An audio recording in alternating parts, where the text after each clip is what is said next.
No. Let's wait one more minute.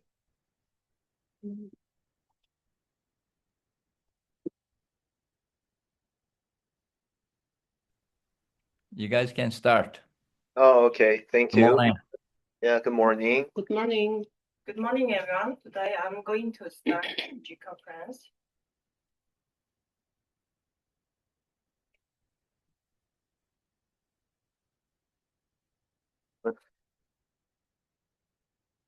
Just use the mouse.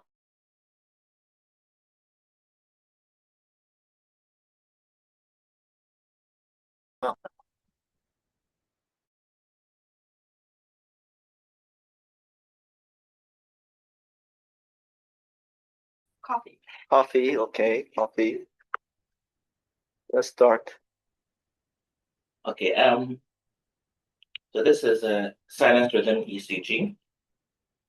Normal looking P waves, normal PR interval. The rate is a little less than 100 beats per minute, 90 something. Baseline axis is normal. There are some two versions of the imperial lead. The patient has some PVCs. In lead V1, it's negative. It has a negative axis, and you have to show it. Yeah. So in V1, it has a negative axis, yeah, which transitions to positive in V2, suggesting that so being negative in V1 suggests that it's coming from the right side, and then transitioning in V2 suggests that it's most likely close to the midline, like a septal kind of location.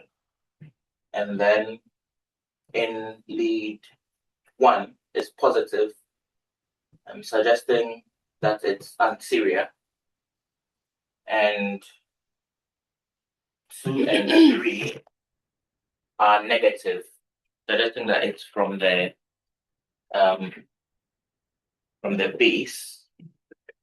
So I would think it could be an RV, maybe a crux PVC.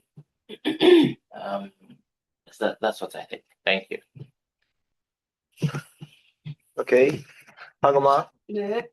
Normal sinus rhythm with PVC and PVC B1 LBB morphology, so origin from RV and transitions on its earliest transition V2, and superior axis means originated from bottom to top.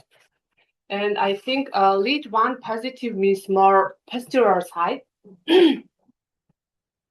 And B4, 5, 6 more positive concordance. And lead 3 is wave more deeper than lead 2. And it's possible, I think, also cracks PVC.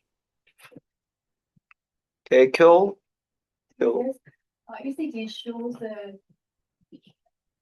LBBB, and so it could be the origin and early transition, and literally ABF shows 3 exits and 1 also positive. And so I agree with the CREST PVC that one thing is QR is a little bit narrower.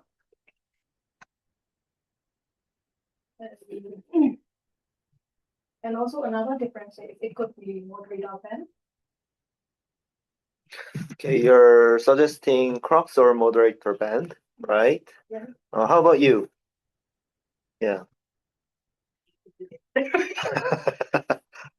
Yeah, but if you have to suggest it as crux area, it should mean that it is from the epicardial area, right? Yes, right. So then the QRS widths should be broader, and the MDI should be the initial R wave should be more. MDI should be more than 0.55. So how do you think about that, Kofi? Is it broad and the MDI is more than 0.55? No, it's not that broad. The width is about 120 or 130, and then the tutorial lead in V1 and V2, it's actually much smaller. So no, I don't think it's broad enough. Yeah, then if that's so, you're changing your mind to not Crux PVC. Is that right? Well, I guess so. It's definitely coming from an inferior position. So inferior. But so Yeah, and the Crux PVC usually 2-3 QS pattern, right? Yeah. It's there. It's like it's not even like broad, and it has it's nearly like it's not that broad in the pre-Korea leads, and the 2-3 it's a little bit RS, and the MDI I don't know, but the V6 looks MDI is large, but all other leads I don't know, so I'm suspicious whether it is a Crux VT or maybe TV annular PVC or something. So yeah. How about me? The most senior doctor.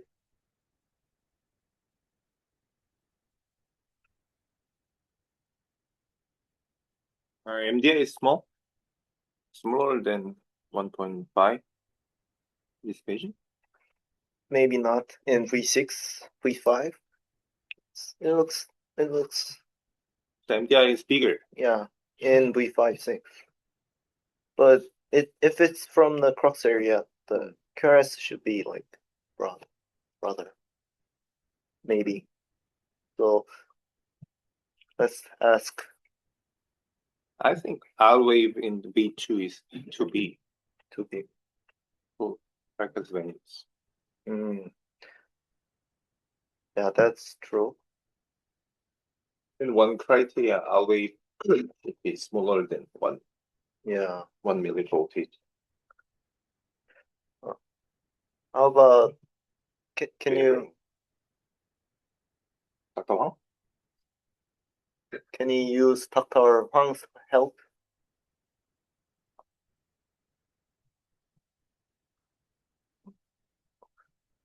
He's not here, maybe. No, he's here.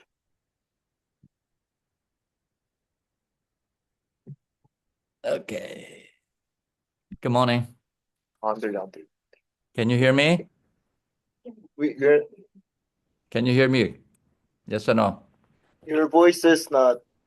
We cannot hear you. You cannot hear me?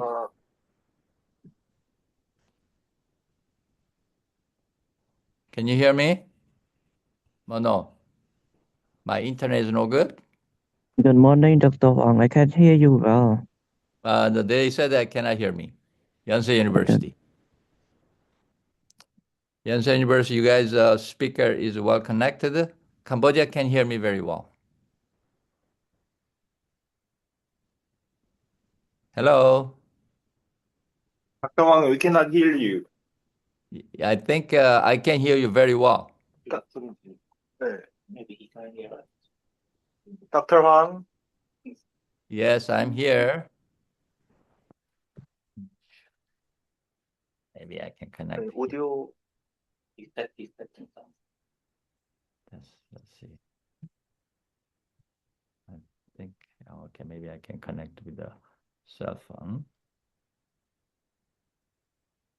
Meeting.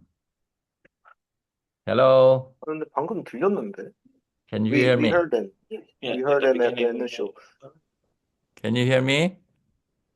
Can anyone else hear us? This one?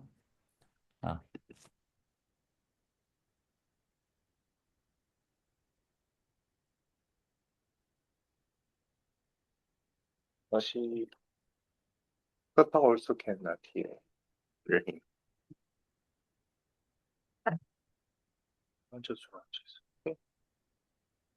이거는 but RA V2. 다시 해야 되나? 그래서 채팅.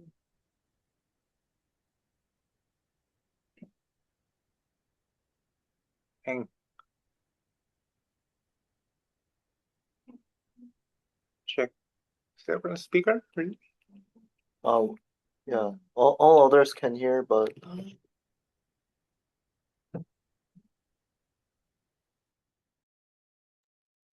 Can you hear me? Oh, no? yeah. You hear you. Can you hear now? Well, yes, we can okay. hear you. So you got a patient who has normal sinus rhythm, has QRS sinus complexes appears to be normal, but has abnormal repolarization abnormality inferior lead, 2-3 AV of sinus T waves inverted. Other than that, nothing major significant change I see. Now, you guys are discussing about this PBC complex, where's it coming from, right? So what are the possibility we are dealing? So someone saying something about the crux PBC has to be wide. No, that's wrong. PBC also has an endocardium. So we do have actual cases of a crux coming from trapezius septum. They're quite narrow. Only thing against the crux PBC, as Professor Hipak mentioned, lead 2-3 AVF has too much R wave. Okay? Should be QS. So probably this suggests that the slightly higher than perhaps crux. And then is a lap on the morphology does not necessarily mean coming from the RV when you're dealing with the septum. They can have a different exit. But EKG reading wise, you're considering as being right side origin. Now, used as already discussed, precordial lead V1, V2, V3 is fairly narrow, right? And then even exiting, if you look at that B1, B2, V3 exit compared to the next sinus rhythm, what do you think is exiting from higher side than sinus rhythm? Can you see that? Because of normal sinus rhythm V1, V2, V3, R wave is especially V2, R wave is shorter than, it's PBC complex. That suggests that this right side exit should be subtle but superior to that. What kind of PBC can do this? Is it crux or higher? One other possibility is what? If you have a PBC that originated, for example, conduction system or anterior papillary muscle tragus annulus, is it possible? And one other possibility is what? Exiting, close his bundle. Maybe tragus annulus or septal area. Now as you go lateral to the tragus annulus, your QRS should be wider, as someone just commented. But it's very narrow. And the also transition is approximately similar to the QRS sinus rhythm, but except a little bit higher. Okay? So what are the possibilities that we are discussing? Somebody said also moderate band. If this is a moderate PBC, it should be subtle moderate band, not the parietal or lateral wall moderate band. Because lateral wall moderate band is much wider. As you notice, the conduction is slow. So what we are dealing here, patient has normal sinus rhythm, T wave inverted to 3 AVF, repolarization abnormality. QT is not prolonged, and there's no U wave. And PPC appears to be bigeminal pattern, some trigeminal pattern, varying exit. So this appears to be parasystolic phenomenon going on, automatic focus. Probably closer, probably septum, and the got to be closer conduction system because the QRS is very narrow. Okay? Then any other additional comment? No. Patient has retrograde P wave or no? TBC. There is, yes or no? No. No retrograde P wave? No VA conduction, huh? In Everybody the agree? third one, it looks as though in the third PVC using the rhythm strip, it looks like there's a little bump before the T wave. So that's the next one. You mean number third complex? Tissue in the back. No, not the then Back go tissue. to the right. Well, that P wave appears to come on time. That probably sinus P wave. So that's why I ask you a question. If you look at the third QRS complex, S segment, there's a notching. That probably is normal sinusrhythm came on time. Can you measure PP interval there? Looks pretty close. So I think there's no VA conduction. Okay? That's what we can say. Dr. Han, Yes, sir. how can we differentiate from TV septal to crux region PVCs? Okay. Crux PVC, you have to have a deep QS in 2-3 and AVF because originating posterior mid. Now, when you start developing R wave, you're coming up higher toward the septum because of, you have to remember, infrahisian PVC, the axis change very drastically compared to normal sinus rhythm because they have to activate inferiorly first, to turn around, activate the right bundle. So take it for a while. That's why the QRS is wideish compared to the sinus. So that's what you see here, looks like. But once you made the septum activation, going to cross the left side at also same time, then QRS can become very narrow. But again, I think it all depends upon how fast, how early you gotta have some degree of, fusion and the will vary conduction velocity. But this looks like a young patient, QRS EKG morphology looking at it. So they tended to have a faster faster conduction time. So QRS tend to be narrower. Older patient probably should be wider. Okay? So key is that to look for R wave on the QRS. And Dr. Hipak had such comment sending to you. Can you somebody take a look at it? He's discussing compensatory, pulse. He's chatting. Dr. Park, you're there? His speaker is silent.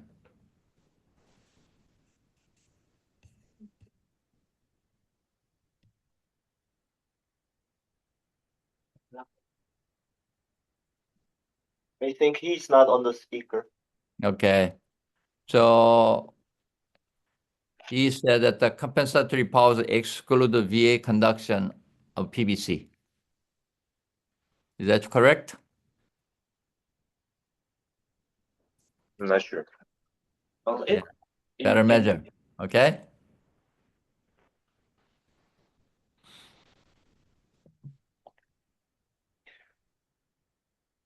Then in this CCG, even though there is a little R in the inferior leads, crux PVCs can have narrow QRS, but in wave 5-6, the NDI looks more than 0.5. So is it more likely to be not from TV septum or infrahis, but more likely to be from crux, maybe? So what is the definition of crux PVC? So if you ablate this PVC, would you ablate from the left side, MCV, or right endocardium? Maybe all is possible. Always possible. We have a case, we are writing paper now. We have ablation from the right posterior-septal tricuspid valve that we ablated from Myanmar. And that PVC does not have R wave, at least a narrow QRS complex, like this. but does not have an R wave in 2-3 AVF. So I think it is probably a little bit higher than that. And then obviously PVC that come from left posteroseptal mitral valve and junction is the widest. You focus to see quite often, and which is also can originate from the right superior process of the ventricular septum that you ablate right posterior, also wide. MCV can have a relatively narrow QRS complex, but that one also tended to be, especially lead 3 QS pattern, no R wave. There is a paper I suggest you read, 2014, multi-center study in the United States, published in Circulation.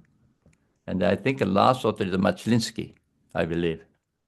And UPenn and the UC San Francisco, many other group together, they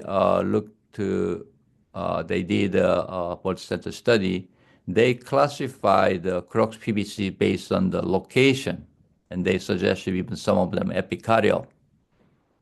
But since 2014 to 2026, many things changed. First, mapping technology, irrigation ablation technology. So despite the paper suggests we should do the epicardial ablation, none of the case we done similar type of ECG morphology, all of them, no epicardia, all can be ablated endocardially now. So just keep that in mind. So I think a crux PVC manifestation, wide variations, pattern can suggest location. Now, EKG criteria obviously is not absolute in a guarantee that you're going to have one PVC from crux, one PVC from the lower septum, so on. So key importance is that you try to put a differential diagnosis, okay? So as we discussed, so we need both. How many you guys think this is a crux PVC? You can vote. And then how many from the right posterior septum, and so on. Key that the important open mind discussion, okay? So you ablated this case, I assume. You did? Okay. So this is 3D mapping. So you ablate from the right side, inside MCV. Tragus venous? No. You got so many dots in there. So you ablated tricuspid side, or you ablated from the, it looks like one burn red spot is coming from the left. Let's see. That's the right side of MCV. Looks like you're looking upside down. Right picture. Am I right? That's a coronary sinus inside. First, yeah, that one. And then you came up, you ablate from the what? Tricuspid valve annulus. About 6 o'clock. It is 6, maybe 5:30. Is that right? Yeah. Right. Okay. There's a issue about this. EKG morphology, even though, if you're ablating from the tricuspid annulus, and you can have a significant overlap of ECG changes because of fiber orientation in that area. So initial description of a crux PVC actually originated from the mostly left posterior septum mitral valve annular junction, or a little inferior to that. And if you look at the crux PVC, most of them originate from that area. And then right side tricuspid valve is much rarer. And then once become right side, we don't know whether that is a truly tricuspid, crux area or a little bit to the septal area. I think the definition is a little bit undefined, the tricuspid annular cases, when I looked at a literature. So bottom line, ablation is basically you are successful from the right side, the crux area. Does not mean that's the, absolute necessary. If you look at your activation map, you can see endocardial white area, that activation site, a pretty similar activation time, pretty wide. It's not a discrete focal. That means deep tissue firing and then exit just you mapping endocardially. Okay? So it's some subject that still I think it need to be sort out cross PVC business. And by definition, we need to have a discussion about what is a truly cross PVC or not, all those issues. And I assume that you could not be away from MCB. Am I right? Did the operator map the MCB and right atrial posterior Correct. process? Correct. In this Yes. application? Yes And or no? Just only method. Only RV? Yes, RA and RB. Why there is no activation on the RA? Yeah, that's probably that gray area. They exclude the RA probably because they may be looking at the far field signal elimination, only local potentials. Then you can become, or they map the separate put together. It's possibility too. I don't know how they did it. But anyway, this you can look at your propagation, okay, moving away from the cross. Can you see that? The white propagation is not going to the left side either, or across the septum. So this is a kind of between issue. So you can probably call crux or you can call different name, but it doesn't matter. As I said, important, try think about the differential diagnosis. We are not making 100% sure. This is a crux, so we're going to only look for crux and so on. That kind of mentality will give you mistake during the procedure. So you have to think open-minded. This could be crux, possibility of a posterior septum, could be tricuspid annulus, more toward the posterior, so on. And then you go from there. Okay? Okay, thank you. Anything else? Professor Hipak sent me some text message also again. Let's see. It was a chat too. Let me take a look. Okay.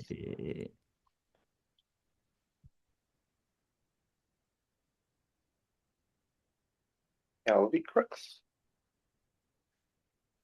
Apical crux needs to be considered only in case of apical crux or epicardial ablation. He's talking about epicardial ablation need to be considered. My point that you don't need to consider epicardial ablation anymore. All the case series published the last 7-year paper, you look at it, none of those guys did epicardial case. Okay? So don't think you're going to. The second point I need to make clear.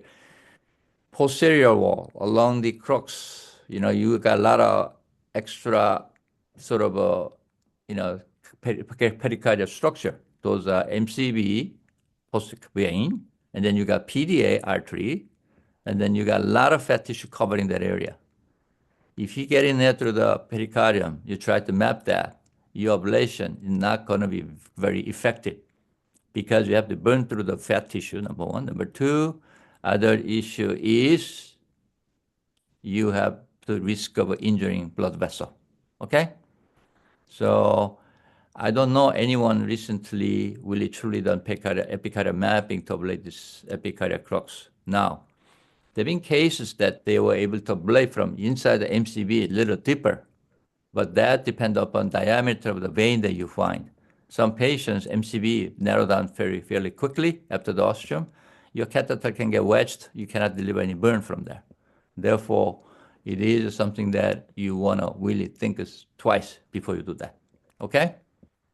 So most of the cases, even that paper 2014 considered epicardia, we are able to ablate from the left side posterior septal junction or a little bit deeper into the LV, posterior wall, or posterior septum. So I think it's a matter of mapping. The case that did the last VT symposium, I don't know whether you folks there or not, Samsung Medical Center did 3 failed ablation case of a posterior MCB. And all that, they on the right side MCB and the right side posterior septum almost caused a heart block. And then subsequently we did again, that case also eliminated from the left posterior septum by via transseptal. Yeah, so these things basically all depend on your mapping, how detailed you map, how you find the best EGM. Basically, you're shooting the deep tissue focus. Okay? All right? Anything else? Yeah, I have one more question. Yes, please. For RV vessel crux PVCs, Yes. how often do you need to ablate from RA to interoceptal process? No, Because is that cases, you're not going to be successful from the right atrium. In our case, what we did, we put the catheter to the ventricle, right ventricle in area view, and then you rotate it posteroceptally, but you have to cross the, you have to cross the tricuspid valve, reach all to the moderate band level, and then you curve in under the tricuspid valve, success, and then you will see huge EGM very early and sharp potentials. That typically, that's a way to ablate. I know some people ablate from the right superior processive posterior septum right atrium with a high power energy. That's a paper from Santangeli paper, okay? But we feel that before you make that decision, you should map under the valve also and decide which one is early and a better EGM to target. And we were able to ablate that case of under the tricuspid valve within about 3D, just conventional 2D with a regular energy ablation. And so it's not, that difficult to do. So I think the key is that to just remember, some people only try to think about the previously published paper, trying to map the right side septum from the right superior processes, or you can go under the tricuspid valve and compare before you decide where you're going to burn. Bottom line that you have to map all 3 sides to be sure you get the best EGM. Okay? That I can recommend you. Bottom line that the Crux PBC, every case looks like I have its own characteristic, a little different. So I recommend to map all 3 sides before you burn. MCV, right, posterior superior process, tricuspid annulus, and the even left side, transeptally or transaortically. And then you put the map together, take a look, and then you decide. Okay? Thank you. Thank you so much. I think hypogablate is from the right superior process side, but that's what he said.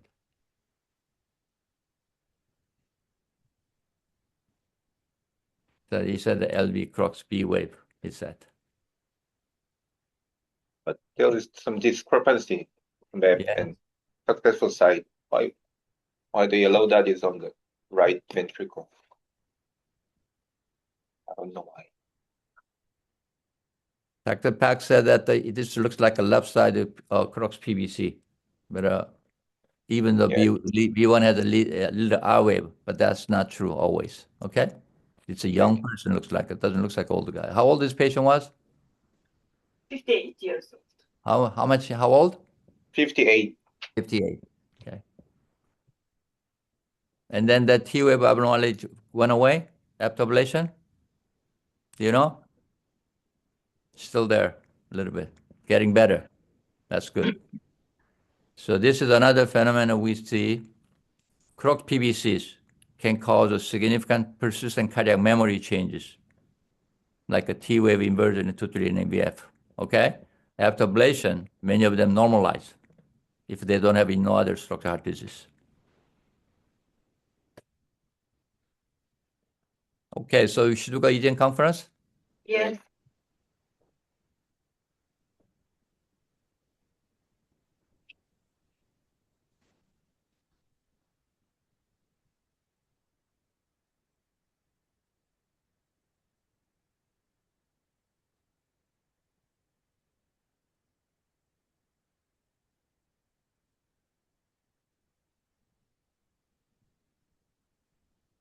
Good morning, everyone. Today I will present the case for the EGM conference. Recording on. you have to stop the ECG recording and then start this one. Yeah. Hey. Yeah. Yeah. No. The other one. Okay. Click another button. Let's start today's EGM conference. This is 27-year-old male. He presents with a complaint of palpitation, which the patient having experienced last 4 years, and duration was 5 minutes. And these episodes occurs once a month and are characterized by sudden onset, sudden offset. And patient underwent EP study in 2024 in another hospital, but tachycardia didn't induce. And documented ECG shows narrow QRS complex tachycardia, and we can see the retrograde P wave. This is normal sinus rhythm ECG, and chest X-ray shows no cardiomegaly. And transthoracic echocardiography shows normal global LV systolic function, ejection fraction 69%, normal size cardiac chambers, and diastolic function is normal. And now I would like to present the electrophysiological study.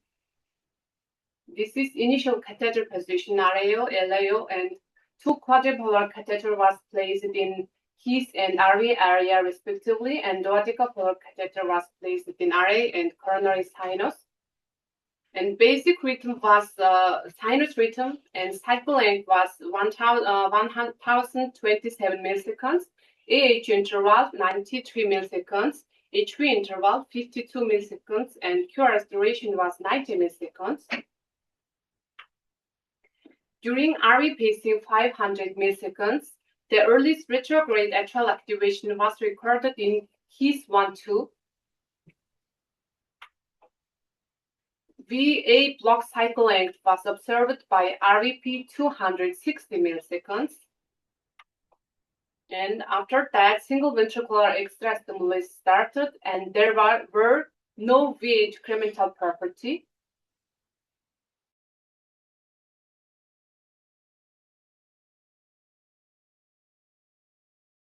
And 260 milliseconds.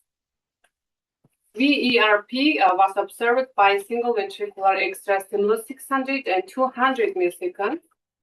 And after that, we started atrial overdrive pacing, and AV block cycle length was RAP 500 milliseconds. And AH jump and single echo beat was observed by double atrial extra stimulus test. And this is also echo beat. And AV node ERP was observed single ventricular extra stimulus test 700 and 490 milliseconds. And after that, narrow QRS tachycardia was induced by RAP 360 milliseconds. And tachycardia cycle length was 301 milliseconds, and AH interval was 185 milliseconds, HV interval 41 milliseconds, QRS duration 91 milliseconds, and his VA interval was 67 milliseconds. This is tachycardia's surface ECG. And we extra stimulate advanced following a signal, we reset positive. And Parahesian patient showed no difference of VA interval with or without his capture. In the summary, the earliest A during RVP was HIS 1-2, and during single ventricular extra stimulus test, there were no VA decremental property and narrow QRS tachycardia induced by RAP, and we observed AH jump and single echo beat, and we reset positive. Parahesian patient showed less than 35 milliseconds. And with impression, orthodromic AVRT mid-septum accessory pathway, and AVRT using AV node for antegrade conduction and AP for retrograde conduction and dual AV nodal physiology. This is ablation catheter position, right mid-septum, RAO and LAO view. But before the ablation, there was a bump when the catheter made contact. And here, conduction through the accessory pathway, and here, accessory pathway conduction disappeared and again conducted VA conduction. And this is pre-ablation signal, and ablation distal signal more faster than his signal during RA pacing 600 milliseconds.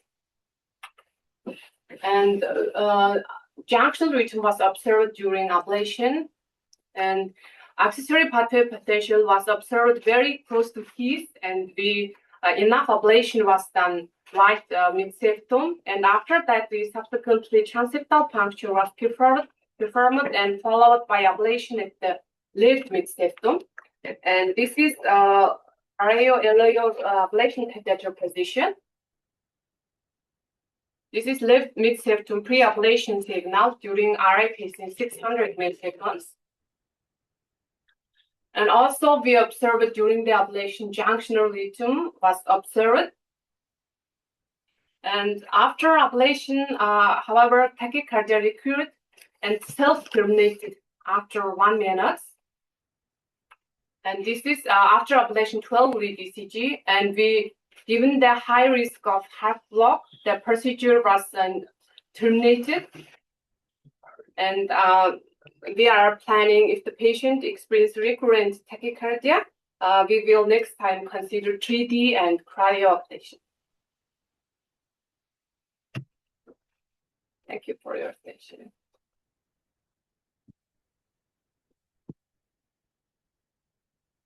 You mentioned the pathway potential, but pathway was already blocked, no? Bumped. Yeah, bumped. Before ablation. Just catheter contact.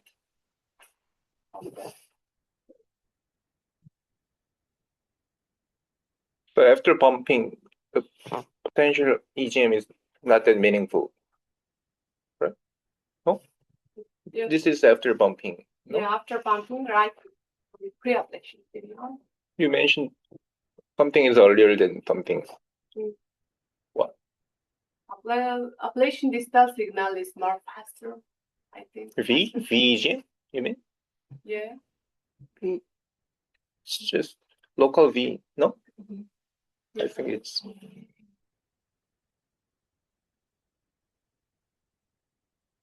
considered necessary, but maybe not. Maybe she mentioned just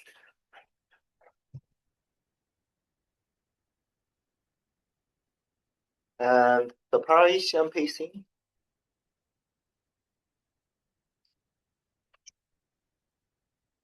not sure. Did you demonstrate his capture and no hips capture? I thought this is his capture and this is the microton. A little bit more wider QRS, like that. You should demonstrate at the his catheter.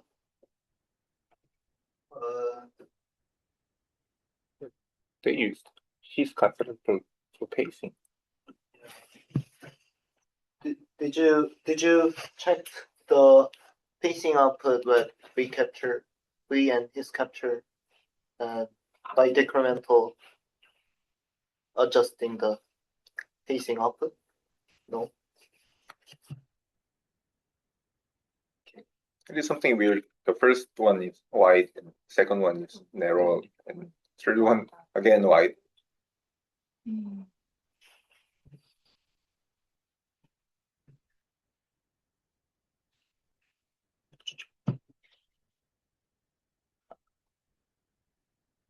How could you make that? This is the same output, right? Maybe they decreased all. No? Interesting.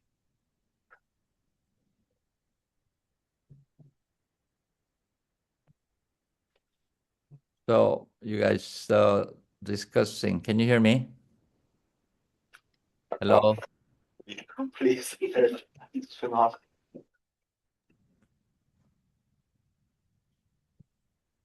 Can you hear me? Any question marks? I can hear. This is a problem.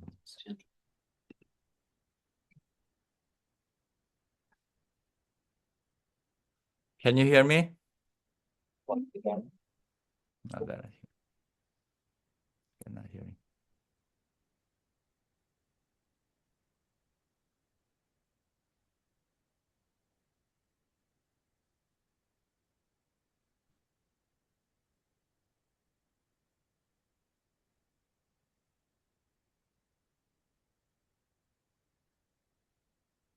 Deepak Saurabh, yeah. Oh yes. Okay.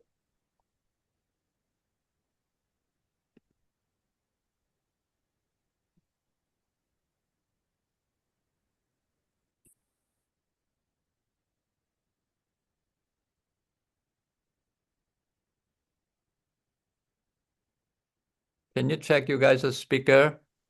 Yeah, we are hearing. Okay, listen. Let's go back to the case. So you have a first history, okay? 27-year-old male. I don't know, looks like a skinny guy. Doesn't look, I can tell you what the body weight is anyway. And he had the EP study 4 years ago. Even though he had a documented tachycardia, was not inducible, you said. Right? Yeah. What does that mean? What's the possibility? Let's think about that first. Either, like what you did, they bumped up whatever the mechanism of tachycardia, or they did not do complete study, or they maybe not pacing the same side to you guys pacing, but so many possibility, okay? It's very seldom somebody who had a documented complex tachycardia, young patient, you cannot induce. It can happen. But let's discuss the possibility. What are the possibility that, if they put a his bundle catheter, duodeca catheter, whatever the catheter did the same or not, the detail of the study going to be important for you to review. Because most likely, when they put in a catheter, likely that they bumped the pathway or either bumped the slow pathway. So that's why not inducible. So it is something that you want to review carefully, what technique they used, so on. And then maybe you want to put initially limited catheter RA and so on. Then you induce tachycardia, and then you can put the other additional catheters. That's just comment. Go to the next slide. Pagma. Okay. All right. So this patient has a distinctively visible P wave, 2-3 AVF. Normally, do you see such a very sharp P wave on AVNRT? Yes or no? No. Not usual, right? So there's something different going on here because your P wave has to be a little different, very sharp, notched. So perhaps vector of activation is not same like AVNRT you used to see. That's a possibility you have to think about it. Okay, and a short RP tachycardia anyway. Okay, let's go. And sinus rhythm doesn't really any significant change other than that one single leaded to the T wave inversion. Okay.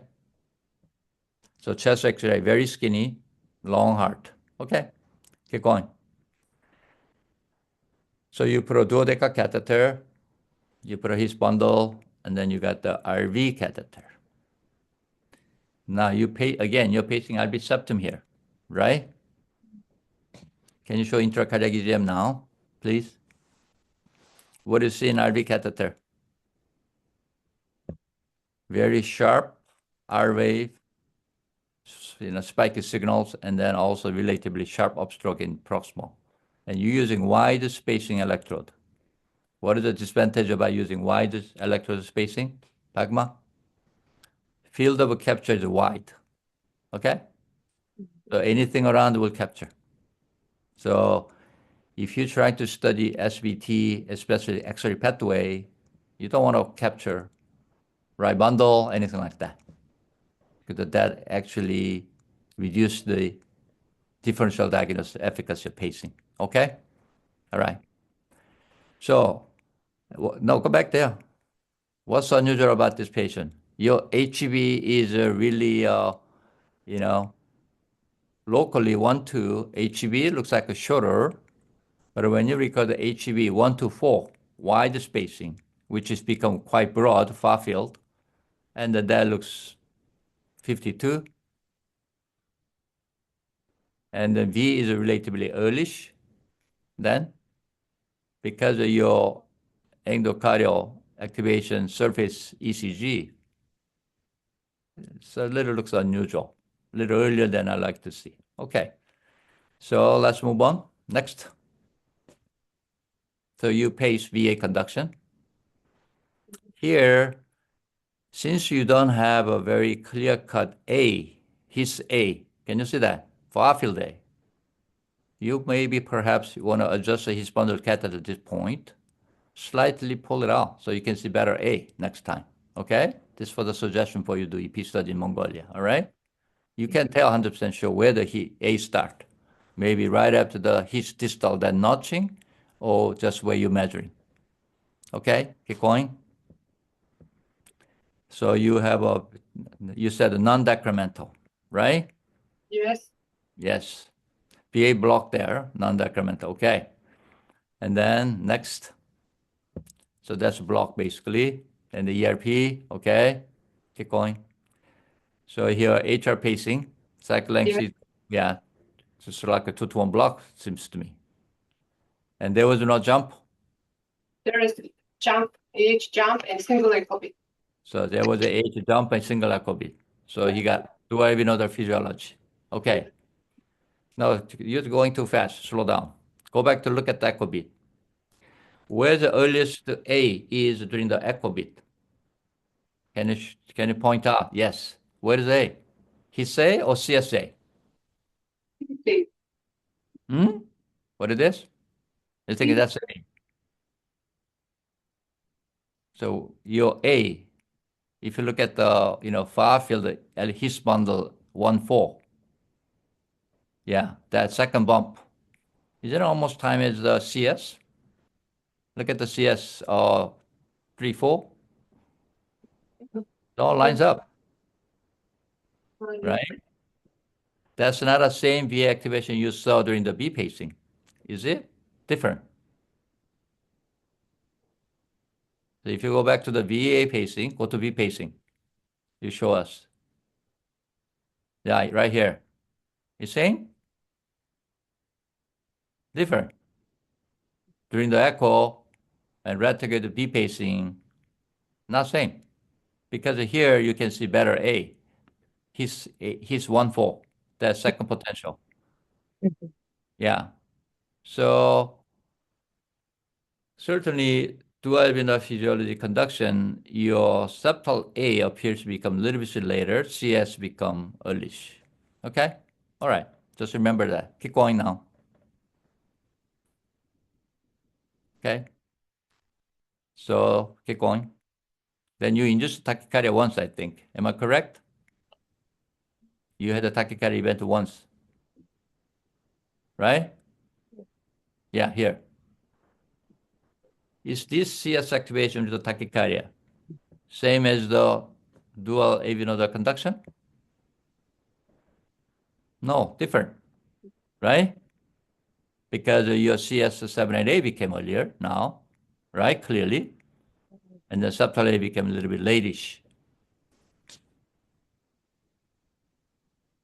Right? So there's some difference in activation. So then you have to think whether single echo beat conduction versus sustained tachycardia is the tachycardia circuit involving septum or pulsar septum in different region, or is it just a different exit of same tachycardia? We cannot tell. But you said that clearly when you advance the extra, you're able to advance the A. Is that correct? Yes. Can you show me the tracing that? Do you have a V extra? I think they had some. Yeah, right here. So you're trying to deliver this into the his refractory or even earlier than his, you think? Where you think you deliver? It looks like quite early. I can see his in one. His one, there's a small spike and his. Yeah, that guy.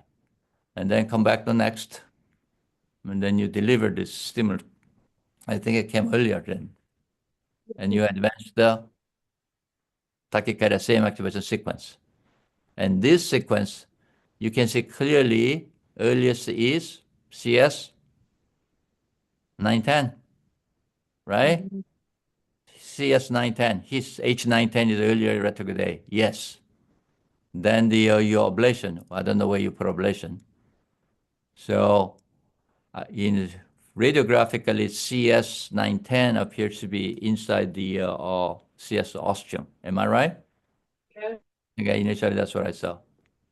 So if that's the case, okay, you said something about the mid-septal pathway, parahisen, whatever, mid-septal pathway.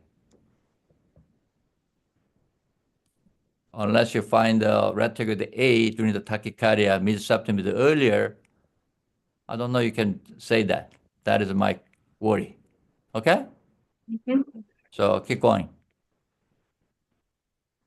So here, parahisian pacing, what you done, I think is not correct. Normally, when we do parahisian pacing, we like to use a two separate catheter. Okay?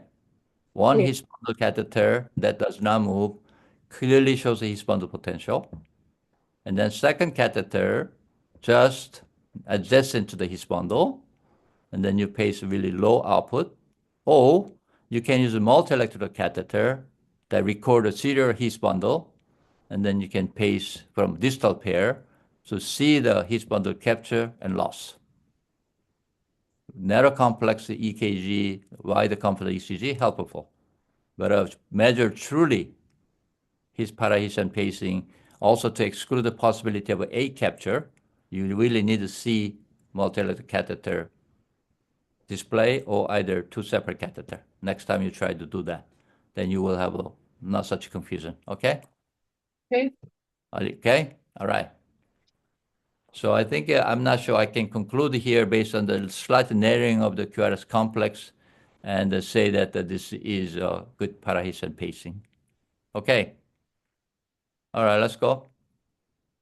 And then you summarize that you thought that there is orthodromic AVRT with subsynaptic pathway. So turning back, maybe during the his bundle catheter placement from the EP study 2024, they bumped the pathway. That's why they could not induce tachycardia. That would make a history, right? Okay. All right, next. So your ablation site here, catheter pointing almost mid-septum, or what people call. I'm not sure I would call this mid-septal pathway. This could be just posterior septal pathway high above the tractus annulus. But I think it's just a semantic issue. And so you ablate here, you had the junctional rhythm, right? Yes. Show me the junctional rhythm. Okay. This junctional rhythm, right? You remember now? Which age earliest? Assuming that your CS catheter did not move, right? CS 7 and 8 is earlish. No, that's not junctional rhythm.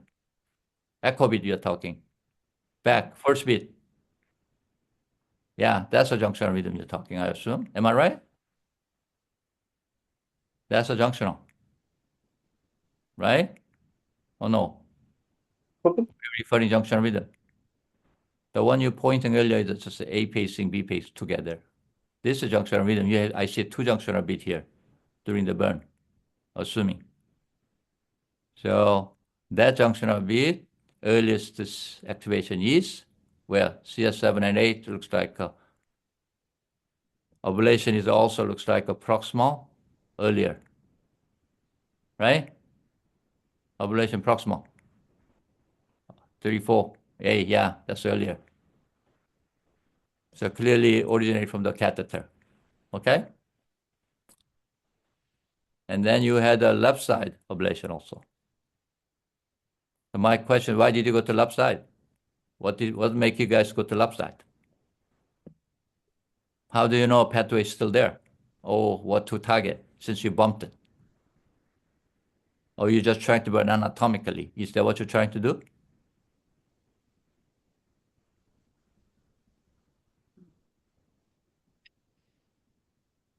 I'm just not understanding your rationale. That's what I'm trying to understand here. If you had a concealed retrograde pathway, you bumped it, you have no longer demonstrated pathway potential or anything. And then you're trying to ablate what? Slow pathway area? Or you're trying to actually target AVRT actually pathway? If so, how do we target that? You already bumped the pathway. So I don't know what's the rationale here. And then even so, going to the left side transeptally, they just trying to target the proximal area. Is that what you're trying to do? Yeah. So I think, my mind, if you look at this, I say, well, your blade looks like a right side is slow pathway area, and they had a subjunctional rhythm. ablation, which is earlier. Go to left side track, transseptal ablation also, please. So you went to transseptal, you ablating looks like where the earliest retrograde A was, and then your ablation signal, if you look at it, looks like there is a small double hump. Distal hard to see, but proximal has some A possible slopette potential, and the proximal ablation A. Now come to the first one. Yeah, there we go. And then you ablate here. Okay, it's not a mid septum. You're labeling wrong. It's a posterior septum. Okay, go down. Okay, ablation. It showed me ablation. So the junction rhythm. After ablation, yeah, you had the junction rhythm too. Look at it. Almost same type activation sequence. You see it? Right ablation, left ablation. So you just have a junction rhythm here. So if this conduit, I'm just concerned about your thinking. If this thinking is correct, you said what? If your patient record tachycardia, you're going to bring back the 3D. Yes. The question is, should you done that before ablating slow pattern without knowing what you're doing? And that would be more rational? Why are you ablating something that you don't know? That's my question here. We should not do these things, okay? Please do not do empirical ablation. You're guessing here. You have no evidence of this pathway. You just ablated slow pathway area, both right or left.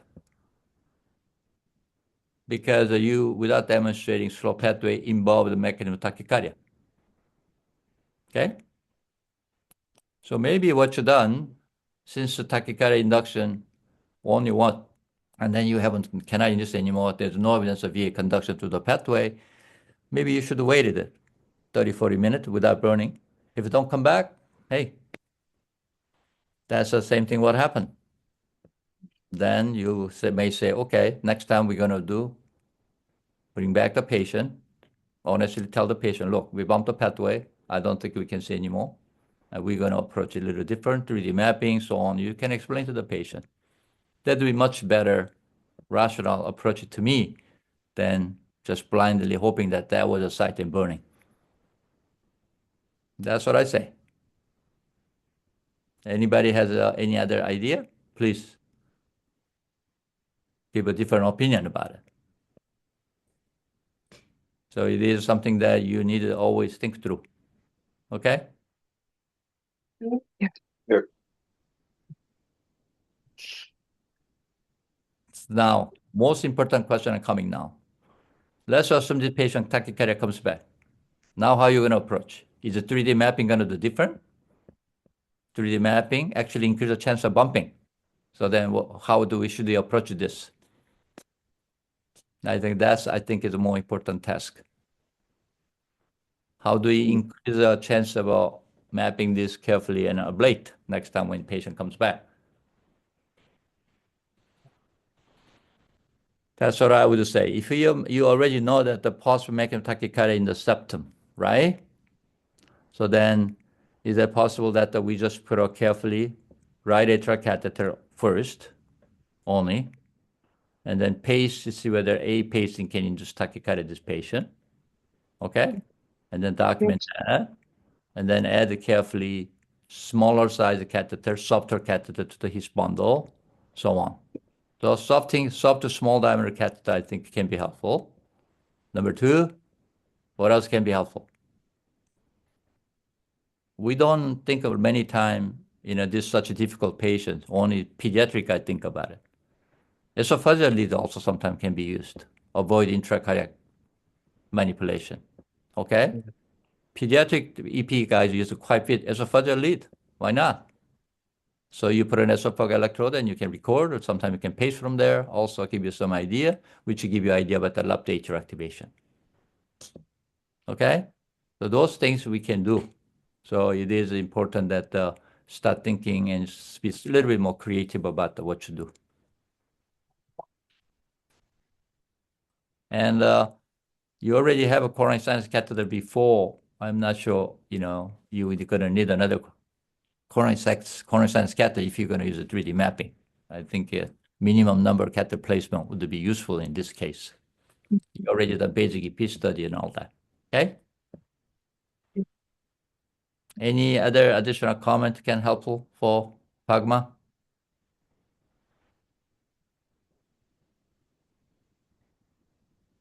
So And can you show your differentiation between mid-septal and post-septal? It's always okay.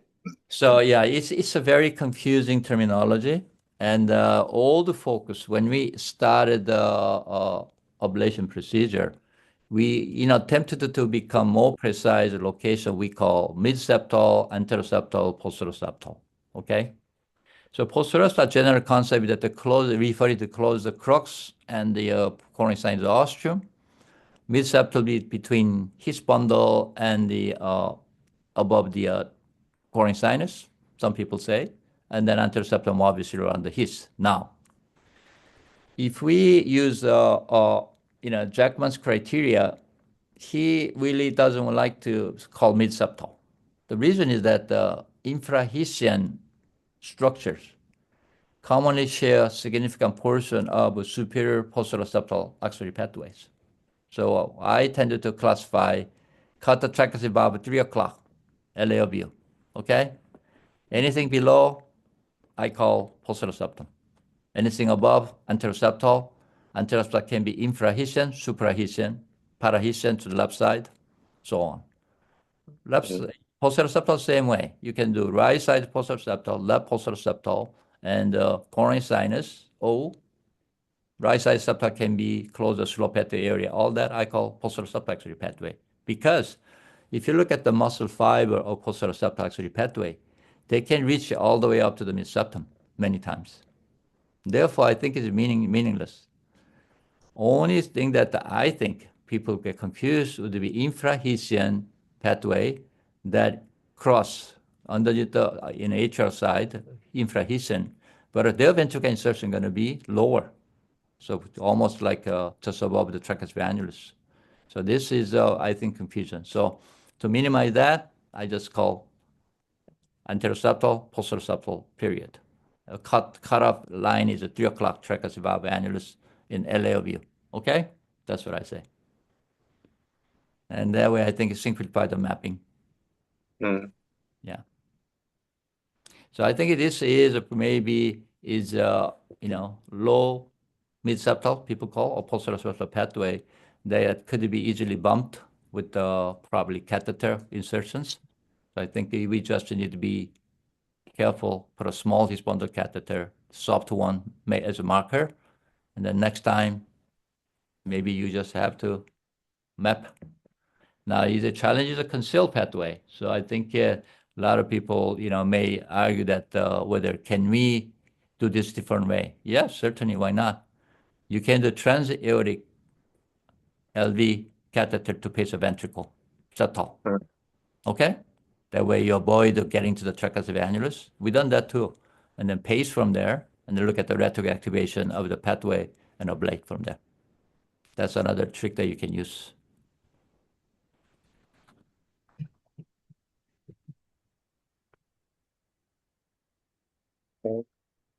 Anything else, please?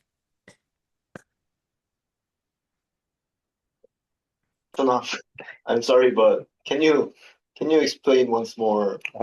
Yeah, about the mid-septal and posteroseptal differentiation and okay. Yeah.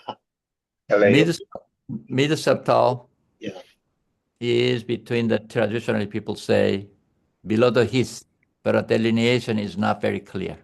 Yeah.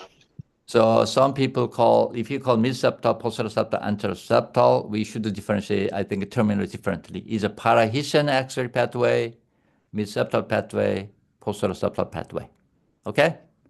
Yeah. Parahisian pathway mean wherever you see his bundle potential recorded, should call parahisian. Okay? That's the definition. Anything below that to the roof of a CS above should be mid-septal. But then, unfortunately, as I said, the pathway does not travel straight. They're all oblique. So UAT insertion could be closed parahyssin, but ventricular insertion is in the lower subpostural septum. It's happened many times. Yeah. So the question is, how do we classify? Because it depends where you ablate.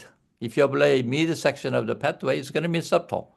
But if you ablate ventricular junction, it's going to be postural septum. But if you ablate atrial insertion, it's going to be parahyssin, anterior septal. So this is a confusion, okay? Yeah. I have not seen pathway that transverse straight, all oblique. Therefore, it's a confusion. I just call postural septal, anterior septal, period. Because for me, mid-septum is not structure that exists. Secondly, you cannot ablate the truly mid-septum. Why? That's AV node, right? AV node is much lower posterior than his bundle. Therefore, your mid-septal pathway ablation, everybody said, wow, this is a high-risk ablation. I think a high-risk ablation is only infrahyssin pathway. And posterior septum high, you can ablate safely without any problem. So that's why, for me, thinking is much easier, straightforward. All right? So look at the LAO view, 30-degree angle tricuspid annulus, 3 o'clock position. Pathway below that, I call posterior septum. Above, anterior septum. One just called infrahyssin, suprahyssin, parahyssin to left side, right side. It's okay? Explained clear? Thank you. Yeah, thank you. Yes. Then can you show me the LAO ablation catheter? Posterior septum. Yeah, it's a posterior septum. Yeah, she's ablating left side slow pathway area. And right side? Little high for the slow pathway, but that should be slow pathway, that area, proximal slow pathway. Oh, his is not in the right his, I think, this place. The initial position of a catheter was, his catheter was higher when she started this case. If you compare his placement at the beginning compared to now, his catheter is large, about 10 millimeter. You can take a look. Go first to slide your initial catheter placement.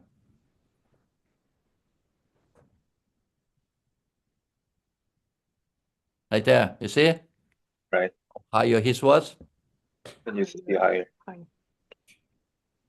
So this is something that you need to be also pay attention when you're doing. That's why you bump the pathways when you his catheter dislodge. So that's why I suggest you use a very thin, small catheter in his bundle safely, and then go from there.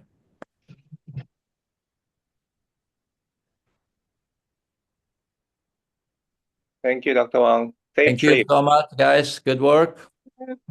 Agama, don't cry when you go home, okay? Study a little bit more, and you'll be fine. I did not meant to criticize. It just giving you comments. Okay, guys. Have a good day. Thank you. Good day. Thank you so much. Bye-bye.